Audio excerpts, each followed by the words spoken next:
went to the Modern Contemporary Museum in Amsterdam in autumn last year, and I saw this exhibition of work which was from both Banksy and Andy Warhol, two of my favourite artists. An appreciator of the expressive remarks left by other people in the streets, Banksy's work is thought-provoking.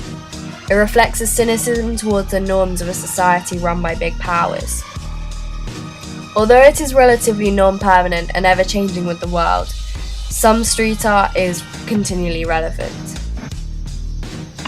Banksy is a renowned street artist who has somehow managed fame without ever sharing his identity with the masses.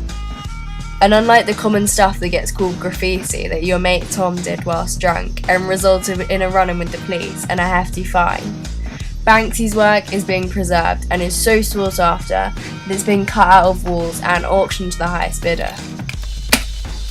Banksy likes to play with well-known icons such as the Mona Lisa, or combining the Queen with iconography of David Bowie as Ziggy Stardust.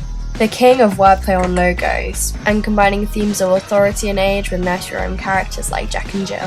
Banksy has also made various modified paintings.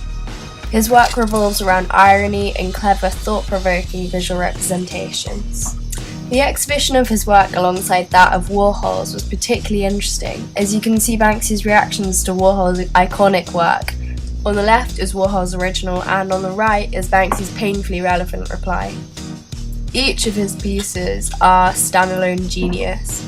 Now we come to Cardinal's Sin, what I think is one of his most thought-provoking recent pieces, and one that really struck me at the exhibition.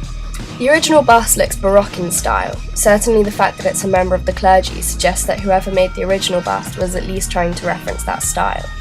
According to a website, it's 18th century, which makes it too late to be genuine Baroque, but the sculpture is similar to bust portraits of high-ranking members of the church, which were popular during the Baroque era.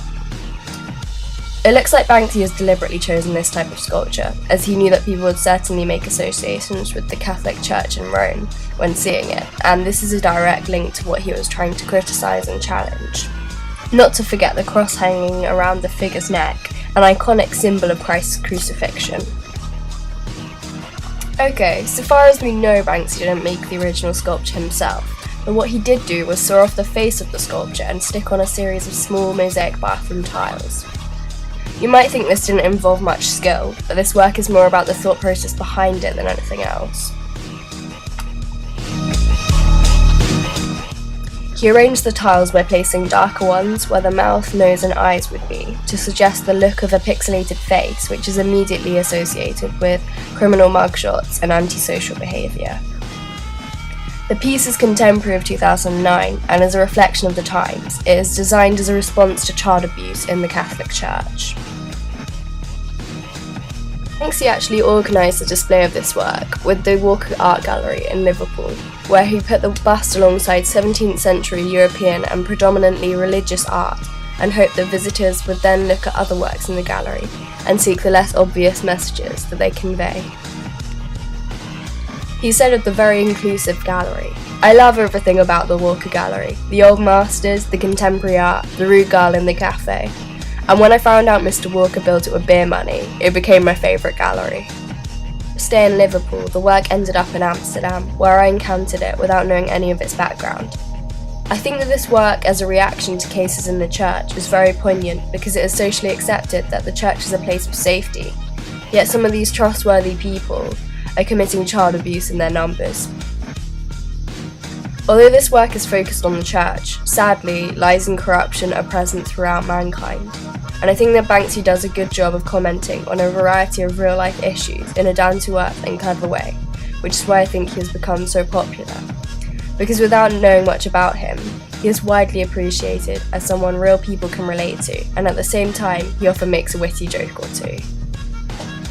It is fascinating that Banksy remains anonymous, but has also anonymised the Cardinal, because that is in some ways what society does to criminals. But we know who he's referring to, and that they should be held accountable. And the whole piece makes us question our trust for higher powers. Never using words to add impact, Cardinal's Sin is a succinct and expressive play on words, as cardinals of all people should not sin, and the word sin was created in a religious context to describe moral wrongdoings. Banksy continues to make us question morality and ethics with his highly visual social commentary. This is Cardinal Sim by Banksy.